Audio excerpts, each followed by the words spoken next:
Hey everyone, welcome to call back coding. So आज की video होने वाली है बहुत ही ज़्यादा इंटरेस्टिंग, क्योंकि आज की वीडियो में हम बात करने वाले हैं एक ऐसे टॉपिक के बारे में जिसको लेके आजकल हर कोई बहुत ही ज़्यादा परेशान है। So yes guys, we are going to talk about resume. और आज की वीडियो में हम किन चीज़ों के बारे में बात करने वाले हैं वो भी मैंने यहाँ पे मेंशन कर दिए हैं। सबसे पहले तो हम ये देखेंगे कि सीवी और रेज्यूमे में क्या डिफरेंस होता है, क्योंकि सबसे पहले तो लोगों को यही क्लियर नहीं होता है कि सीवी क्या होती है और रेज्यूमे क्या होता है। तो सबसे पहले हम बहुत ही क्विकली इसका डिफरेंस देख लेंगे, उसके बाद हम बात करेंगे एटीएस की कि एटीएस क्या होता है। देन विल टॉक अबाउट कि आपकी सीवीज रिजेक्ट आपके रेज्यूमेस रिजेक्ट क्यों हो जाते हैं। और फिर हम ये देखेंगे कि रेज्यूमे बनाते हुए हमें किन चीज़ों का ख्याल रखना है, कौन सी चीज़ों का अवॉइड करना है, क्या ऐड करना है, कितने सेक्शंस हमें अपने रेज्यूमे में ऐड करने हैं। और फिर हम एक रेज्यूमे का सैंपल भी देखेंगे। तो चलिए शुरू करते हैं। ओके गाइस, तो सबसे पहले तो ये बात कर लेते हैं कि रेज्यूमे और सीवी में क्या डिफरेंस होता है। सो बेसिक सा डिफरेंस ये होता है कि सीवी में हमारी बहुत डिटेल्ड इन्फॉर्मेशन होती है, वेयर इज रेज्यूमे में बहुत ही कंसाइज, बहुत ही प्रिसाइज फॉर्म में हमारी इन्फॉर्मेशन होती है। लेट्स से कि I am a web developer और मैं किसी स्कूल में टीचिंग भी करती हूँ, मैथ्स पढ़ाती हूँ लेट्स से। तो जो मेरी सीवी है उसमें मैं ये भी मेंशन करूँगी कि मैं एक वेब डेवलपर हूँ, और मैं ये भी मेंशन करूँगी कि मैं एक स्कूल में टीचिंग भी करती हूँ। मैं अपने सीवी में ये भी मेंशन करूँगी कि मैंने स्कूल यहाँ से पढ़ा, मैंने कॉलेज यहाँ से किया, मैंने अपना ग्रेजुएशन यहाँ से की। मैं ये सारी चीज़ें मेंशन करूँगी क्वालिफ़िकेशन की अगर बात करें तो। फिर मैं ये भी बताऊँगी कि मेरे पास इतने सारे सर्टिफिकेट्स हैं, मतलब जो भी जिस भी चीज़ में मुझे जब भी सर्टिफिकेट मिला होगा वो सारे मैं सीवीज़ में मेंशन कर दूँगी। ये सारी एक बहुत ही डिटेल्ड इन्फॉर्मेशन मेरी जो है वो सीवी में मौजूद होगी। वेरस अगर हम बात करें रेज्यूमे की, तो रेज्यूमे में मैं ये सारी चीज़ें ऐड नहीं करूँगी। अगर मुझे I am finding a job as a web developer, तो मैं अपने रेज्यूमे को बिल्कुल वैसे ही प्रिपेयर करूँगी। मैं मेंशन करूँगी कि मैं एक वेब डेवलपर हूँ। मैं ये नहीं बताऊँगी कि मैं एक टीचर भी हूँ, मैं स्कूल में मैथ्स पढ़ाती हूँ, क्योंकि वो एक इररेलेवेंट इन्फॉर्मेशन होगी उस जॉब के हवाले से।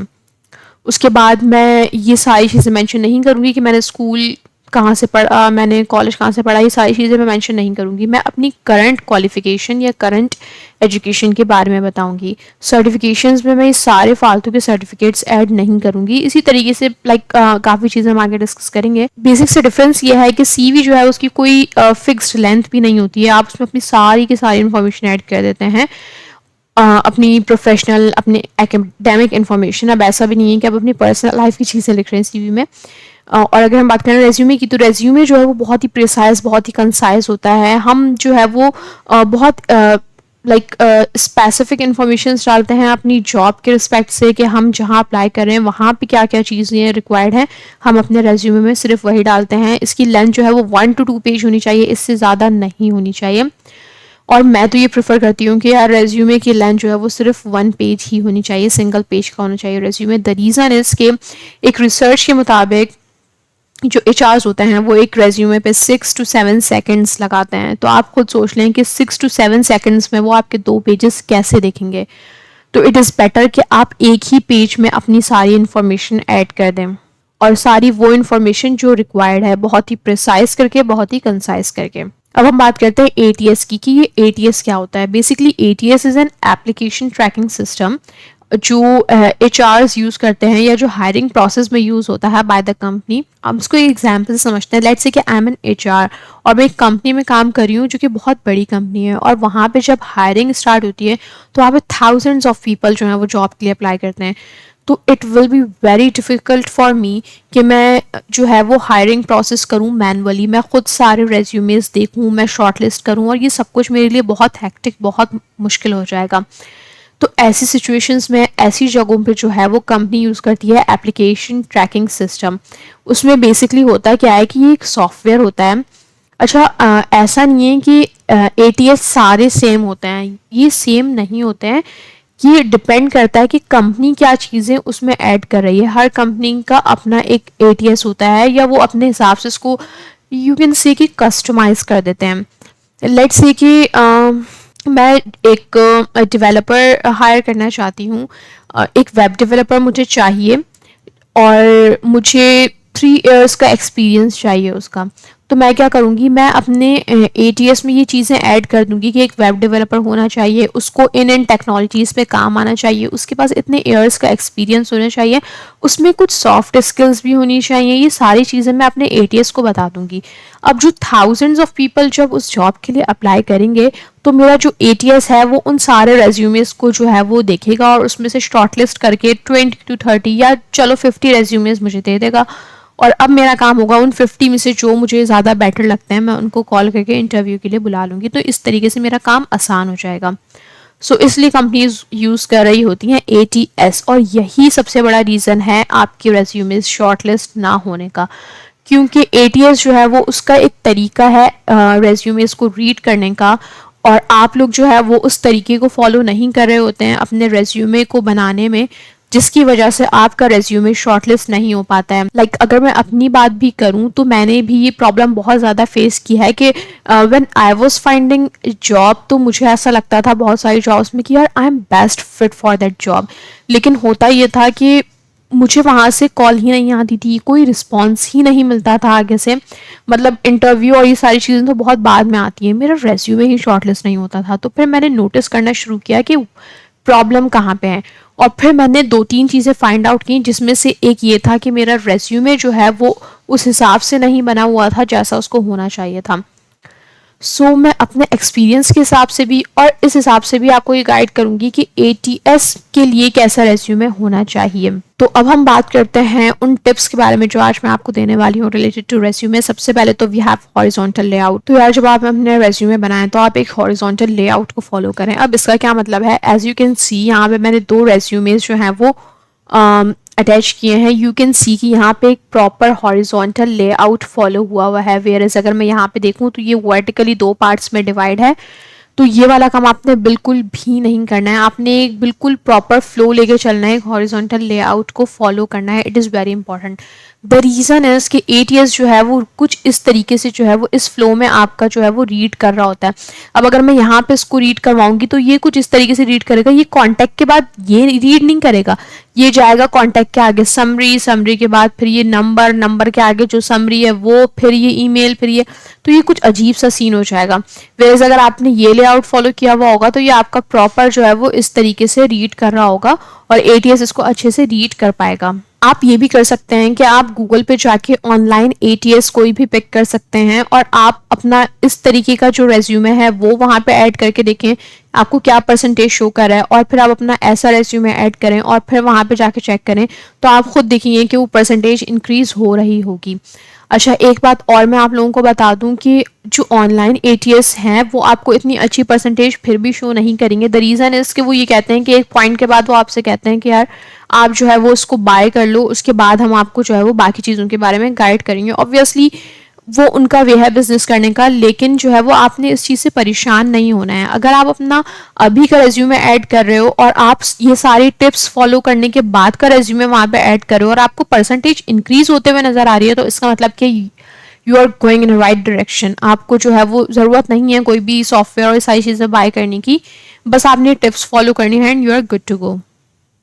Okay, so now we have date formats. जब हम वर्क एक्सपीरियंस मेंशन करते हैं तो वहाँ पे हमें डेट फॉर्मेट का बहुत अच्छे से ख्याल रखना है। हम ऐसे ही नॉर्मल कुछ भी नहीं लिख सकते। ये हमारे पास कुछ डेट फॉर्मेट्स हैं जो हम फॉलो कर सकते हैं, और मैं तो प्रेफर करूँगी कि ये वाला जो डेट फॉर्मेट है, दिस वन, ये आप फॉलो करें। This is the best way to write date in your resume. Okay, अब हमारे पास है कीवर्ड्स एंड एक्शन वर्ड्स।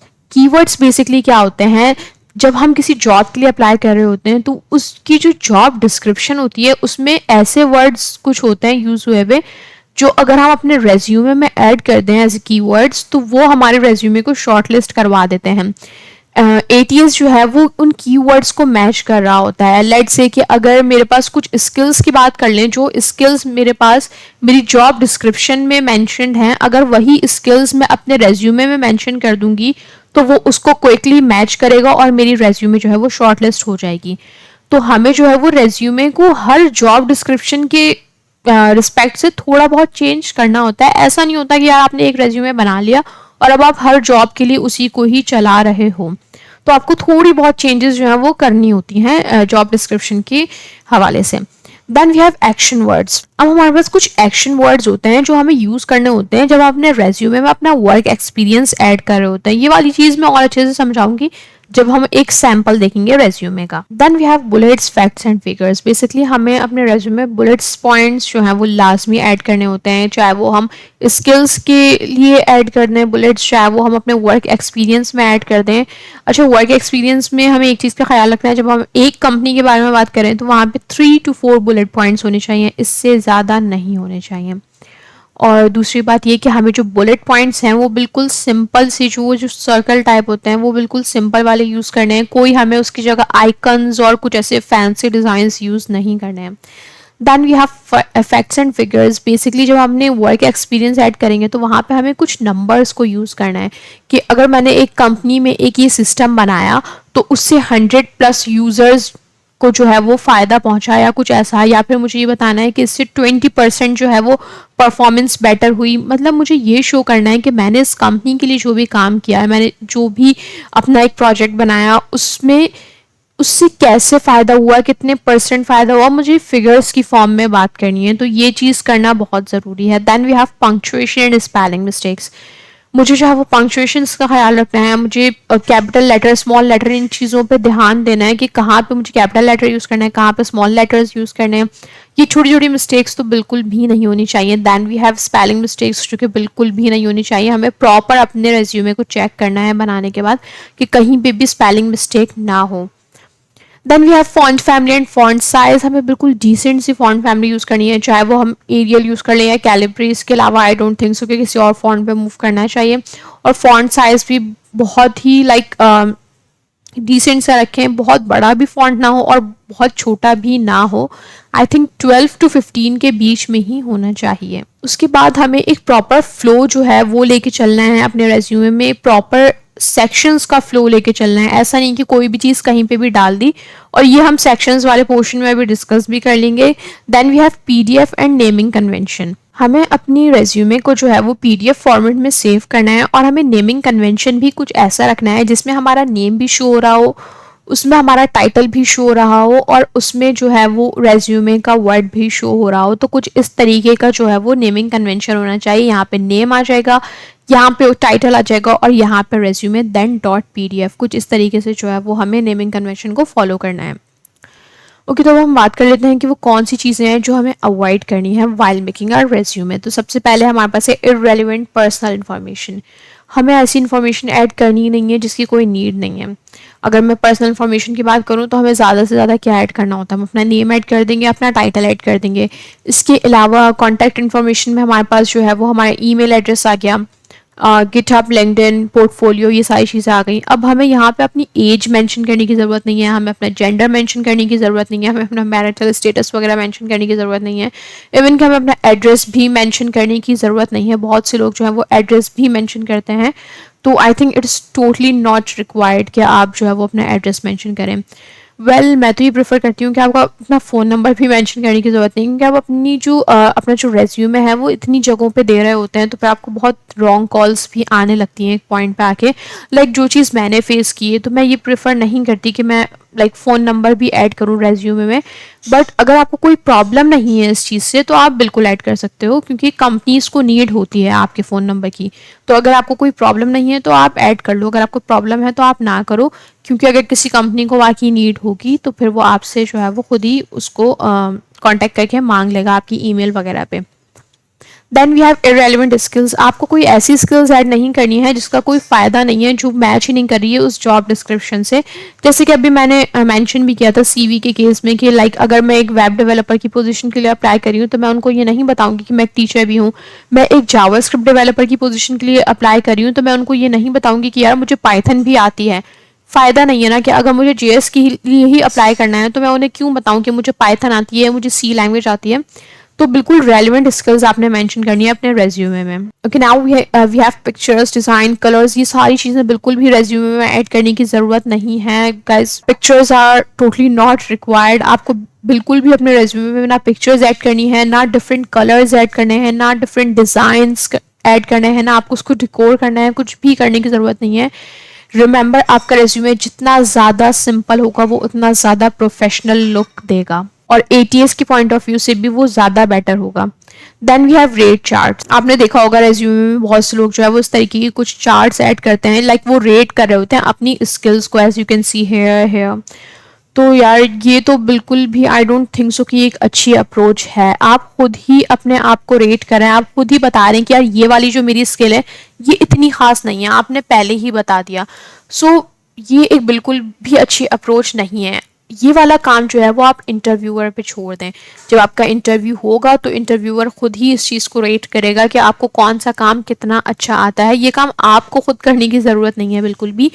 ये दिखाता है आपका कॉन्फिडेंस। आपको अपने ऊपर पूरा कॉन्फिडेंस होना चाहिए कि यार मुझे हर काम आता है, मैं कर सकती हूँ। ये क्या है कि आपने पहले ही बोल दिया कि यार ये मुझे इतने अच्छे से नहीं आता है। तो ये चीज़ें आई थिंक कि रेज्यूमे में एटलीस्ट मेंशन करने की ज़रूरत नहीं है। जब आपका इंटरव्यू होता है वहाँ पे आप चाहो तो आप क्लियर कर सकते हो कि यार ठीक है ये इतने % मुझे ये चीज़ आती है और आगे भी मैं ये सीख लूँगा। जब आप वर्बली कम्युनिकेट कर रहे होते हो तो वो एक टोटली डिफरेंट एनवायरनमेंट होता है। तो आपको इस चीज़ को माइंड में रखने की ज़रूरत है कि आपने फर्स्ट इंप्रेशन ही ऐसा नहीं डालना है। आपको अपनी रेज्यूमे को शॉर्ट लिस्ट करवाना है। इंटरव्यू में तो आप चीज़ें हैंडल कर लेते हो, लेकिन एक बार आप वहाँ तक पहुँचो तो ये ज़्यादा ज़रूरी है। Then we have unnecessary certifications and education. अच्छा, जैसे कि अभी मैंने मेंशन भी किया था कि मुझे नहीं लगता कि रेज्यूमे में जो है वो बहुत ज़्यादा सर्टिफिकेशंस ऐड करने की ज़रूरत है, बल्कि मैं तो ये प्रेफर करती हूँ कि सर्टिफिकेशंस का सेक्शन नहीं होना चाहिए रेज्यूमे में। द रीज़न इज़ कि रेज्यूमे जितना ज़्यादा कंसाइज हो, जितना ज़्यादा प्रिसाइज हो, वो ज़्यादा बेटर है। बट अगर आपके पास कोई ऐसी सर्टिफिकेशन है जो आपको लगता है कि यार इस सर्टिफिकेशन की तो वर्थ है, ये तो होना ही चाहिए, आपके पास गूगल की सर्टिफिकेशन है या आपके पास माइक्रोसॉफ्ट की सर्टिफिकेशन हैं, तो चलो वो चीज़ें समझ में आती हैं कि आपने जो है वो एक वेट के लिए ऐड कर दी अपने रेज्यूमे में। लेकिन इसके अलावा बाकी की सर्टिफिकेशंस आपने लाइक किसी कंपटीशन में पार्टिसिपेट किया या कुछ ऐसा, तो ये चीज़ आई डोंट थिंक सो कि ऐड करने की ज़रूरत है बिल्कुल भी। देन एजुकेशन में भी आपने ये करना है, आपने अपनी करंट एजुकेशन, अपनी लेटेस्ट एजुकेशन जो है वो ऐड करनी है। इसके अलावा आपने कुछ भी ऐड नहीं करना है कि आपने पहले यहाँ से पढ़ा, बाद में यहाँ से पढ़ा, ये सब बताने की बिल्कुल भी ज़रूरत नहीं है। ओके, सो अब हम बात करते हैं सेक्शंस की कि आपके रेज्यूमे में कौन कौन से सेक्शंस होने चाहिए। सबसे पहले तो आपके पास सेक्शन आ जाएगा पर्सनल इन्फॉर्मेशन का। इसमें सिर्फ 2 चीज़ें होनी चाहिए, एक आपका नेम और एक आपका टाइटल। इसके अलावा और कुछ नहीं आपने लिखना है। Then we have contact information section, जिसमें आप अपनी अपना ईमेल एड्रेस लास्ट में डालेंगे। इसके अलावा आप मैं ये प्रेफर करूँगी कि आप अपना लिंक्डइन प्रोफाइल लास्ट में ऐड करें, क्योंकि आजकल एचआर्स जो हैं वो लिंक्डइन को ज़्यादा इम्पोर्टेंस दे रहे होते हैं। इसके अलावा आप यहाँ पे अपना फ़ोन नंबर भी ऐड कर सकते हैं इफ़ यू वांट टू, और यहाँ पे आप अपना गिटहब भी ऐड कर सकते हैं, अपना पोर्टफोलियो भी ऐड कर सकते हैं। अच्छा, अब आपके पास आपका कोई ऐसा वर्क है जो आप शोकेस कर सकते हैं, तो इट इज़ बेटर कि आप अपना पोर्टफोलियो का लिंक ऐड करो, आप अपना एक पोर्टफोलियो मेंटेन करो बेसिकली। अगर आपके पास पोर्टफोलियो नहीं है तो कोई मसला नहीं है, आप अपना गिटहब ऐड करो। अच्छा, गिटहब भी आप गिटहब और लिंक्डइन की अगर बात करें तो वो भी मेंटेन होना चाहिए। आप ऐसा नहीं है कि आपने बस लिंक उठाया और वहाँ पे अटैच कर दिया, ऐसा नहीं है। आपको अपना गिटहब, अपना लिंक्डइन जो है वो बिल्कुल मेंटेन रखना है, ताकि जब एचआर उसको विजिट करे तो आपकी आपकी एक वर्थ शो हो वहाँ पे। ओके, फिर हमारे पास स्किल्स का सेक्शन आ जाएगा। आप अपनी स्किल्स वहाँ पे मेंशन करेंगे जो भी वहाँ पे रिक्वायर्ड हैं, और बेसिक अंडरस्टैंडिंग भी जो है वो स्किल्स के सेक्शन में ही आएगा। ये है क्या, ये मैं आपको तब बताऊंगी जब हम रेज्यूमे का सैम्पल देखेंगे। Then we have work experience या फिर प्रोजेक्ट। अब यहाँ पे कुछ लोग कंफ्यूज हो जाते हैं कि हम अपना वर्क एक्सपीरियंस ऐड करें या अपने प्रोजेक्ट के बारे में लिखें। तो जो बिल्कुल फ्रेशीज़ हैं, जिनके पास जो है वो कोई एक्सपीरियंस नहीं है, उनको मैं प्रेफर करूँगी कि वो अपने प्रोजेक्ट्स ऐड करें। अब चाहे वो फ्रीलांसिंग के प्रोजेक्ट्स हों या फिर वो वैसे उनके अपने बनाए हुए प्रोजेक्ट्स हों, वो उन प्रोजेक्ट्स को वहाँ पे ऐड करें। वो लोग जो जॉब करते हैं, जिनके पास अच्छा खासा एक्सपीरियंस है, वो अपनी कंपनी के बारे में वहाँ लिख सकते हैं, अपने वर्क एक्सपीरियंस के बारे में लिख सकते हैं।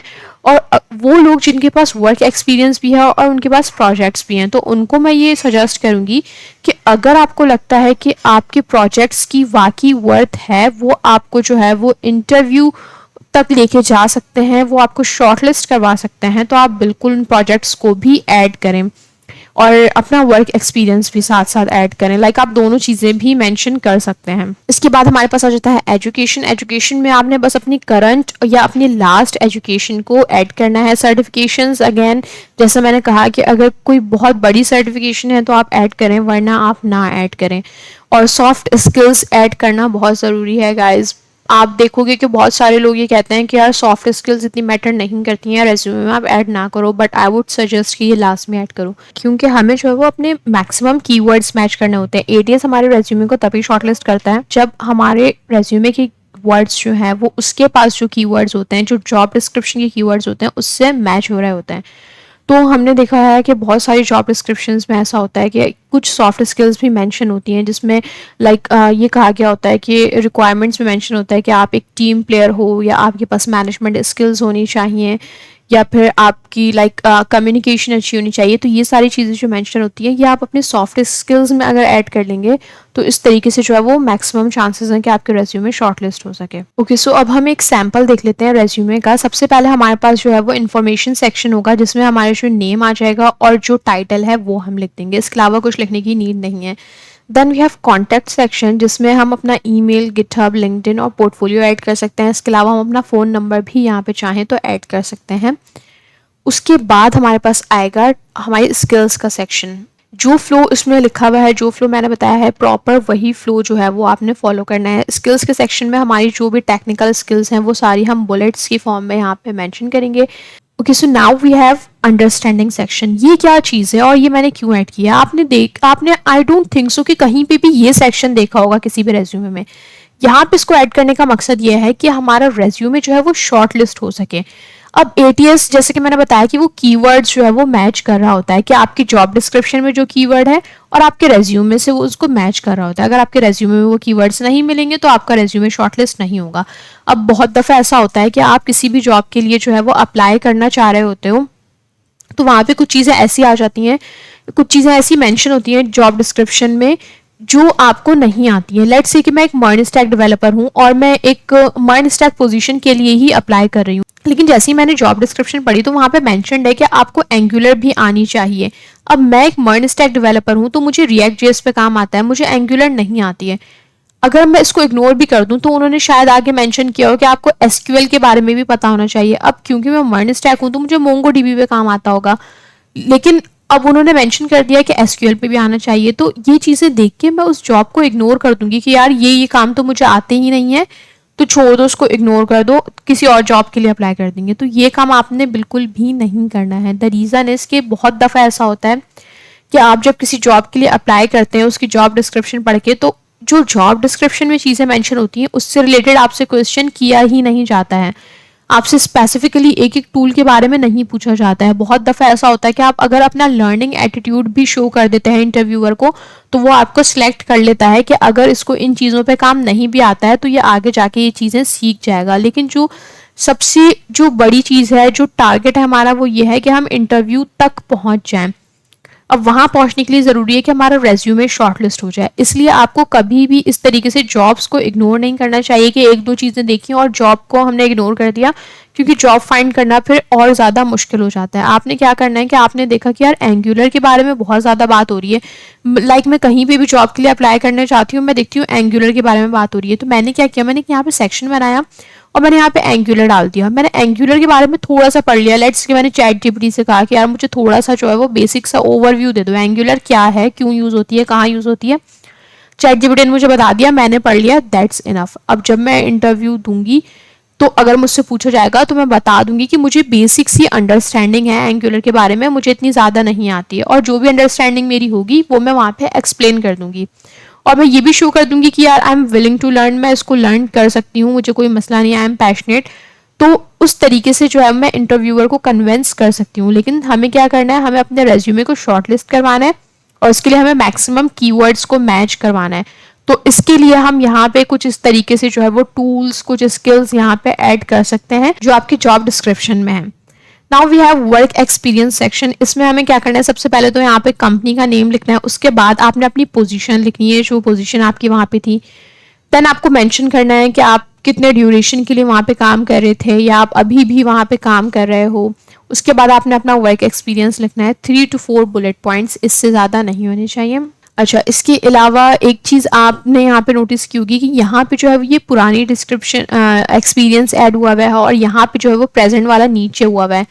तो इसको डेट्स को फॉलो करना यहाँ पे ज़रूरी नहीं है, आपने इसको कैसे अरेंज करना है, किस ऑर्डर में लिखना है, ये ज़रूरी है कि आपका काम जो है वो कौन सा ज़्यादा इंपॉर्टेंट है, कौन सा ऐसा काम है जो आपको ये जॉब दिलवा सकता है। मुझे ऐसा लगता है यार यहाँ पे जो मैंने काम किया था इस कंपनी में वो जो है वो बहुत वर्थ रखता है, तो मैंने उसको ऊपर रख दिया। और जो मैं अभी करंटली अगर किसी कंपनी में काम कर रही हूँ उसमें मैंने इतना ज़्यादा काम नहीं किया हुआ है, तो मैंने वो चीज़ें यहाँ पे नीचे मेंशन कर दी हैं। सिमिलरली अगर हमने कोई प्रोजेक्ट वगैरह बनाया है, हम इस तरीके से फ्रीलांस प्लेटफॉर्म करके भी वो भी यहाँ पे ऐड कर सकते हैं। वन मोर थिंग, आपने यहाँ पे देखा होगा कि यहाँ पे सारे बुलेट पॉइंट्स जो हैं वो एक्शन वर्ड से स्टार्ट हुए हैं। This is what I was talking about, कि आप एक्शन वर्ड से इसको शुरू करें। मैंने कहीं पे भी ये मेंशन नहीं किया है कि I have worked on this, I have like implemented this, ये सारी चीज़ें मैंने कभी कहीं पे भी मेंशन नहीं की हैं। आपको जो है वो एक्शन वर्ड से ही इसको स्टार्ट करना है। दूसरी चीज़ ये कि आपको यहाँ पे इस तरीके से जो है वो फिगर्स ऐड करनी है, जैसा कि मैंने आपको स्टार्ट में बताया था। अब हो सकता है कि बहुत से लोगों को यार ये लिखने में मसला हो कि हम इतना प्रॉपर नहीं लिख सकते हैं, तो आपने सिंपल क्या करना है, आप अपना वर्क एक्सपीरियंस लिखो, जैसा आप लिख सकते हो, जो आपने काम किया वो आप लिख लो। उसके बाद आप वो चैट जीपीटी पे जाके ऐड करो और चैट जीपीटी से बोलो कि आप इस बुलेट पॉइंट्स को जो है वो स्टार्ट करें किसी एक्शन वर्ड से, और इसमें साथ साथ जो है वो कुछ फिगर्स भी ऐड कर दें। चैट जीपीटी को आप बताएं कि इसमें आप परसेंटेज की फॉर्म में कुछ फिगर्स ऐड करें कि आपने जो है वो इतने परसेंट जो है फ़ायदा पहुंचाया है कंपनी को, इस तरीके से। लाइक आप चैट जीपीटी को पूरी चीज़ें एक्सप्लेन कर दें तो वो आपको इस तरीके से पूरा आपका जो वर्क एक्सपीरियंस सेक्शन है वो बना के दे देगा और आप वो यहाँ पे ऐड कर सकते हो। लेकिन आपने कोई ऐसी भी अनोखी चीज़ ऐड नहीं करनी है कि इंटरव्यू में आपसे उसके बारे में पूछ लिया जाए कि ये काम आपने कैसे कर दिया, तो आपने लाइक अपने हिसाब से उसको मॉडिफाई भी करते जाना है। ओके तो सबसे एंड में आपने अपना एजुकेशन का सेक्शन रखना है और फिर यहाँ पे आएंगे सॉफ्ट स्किल्स। ये सारी वो सॉफ्ट स्किल्स हैं जो आपको जॉब डिस्क्रिप्शंस में नज़र आ रही होती हैं। आप जहाँ भी जॉब के लिए अप्लाई कर रहे हो आप देखो वहाँ पे कुछ ऐसे स्किल्स या सॉफ्ट स्किल्स या कुछ ऐसे कीवर्ड्स यूज़ हुए हैं, वो आप यहाँ पे आके ऐड कर दो ताकि मैक्सिमम कीवर्ड्स जो हैं वो आपकी उस जॉब से मैच हो सके और आपकी रेज्यूमे जो है वो शॉर्ट लिस्ट हो सके। ओके गाइस, सो आज की वीडियो में हमने सारे इंपॉर्टेंट पॉइंट्स जो हैं वो डिस्कस कर लिए हैं रेज्यूमे से related. But if you guys feel कि कोई ऐसी चीज़ है जो हमने इस वीडियो में डिस्कस नहीं की है या आपको कुछ और पूछना है, कुछ और क्वेरीज हैं आपके, तो आप वो कमेंट सेक्शन में बिल्कुल पूछ सकते हैं। इसके अलावा कुछ ऐसी चीज़ें हैं जो आपको लगता है कि हमने यहाँ पे मिस की हैं और आपको वो उन चीज़ों के बारे में पता है, आपको एक्सपीरियंस है, तो अपना एक्सपीरियंस भी कमेंट सेक्शन में शेयर कर सकते हो ताकि आपके एक्सपीरियंस से मैं या फिर बाकी के लोग लर्न कर सकें। Okay guys, so that was it for the video. If you guys have any query, ask me in the comment section and don't forget to like, share and subscribe to my channel Callback Coding. So see you in the next video. Thank you.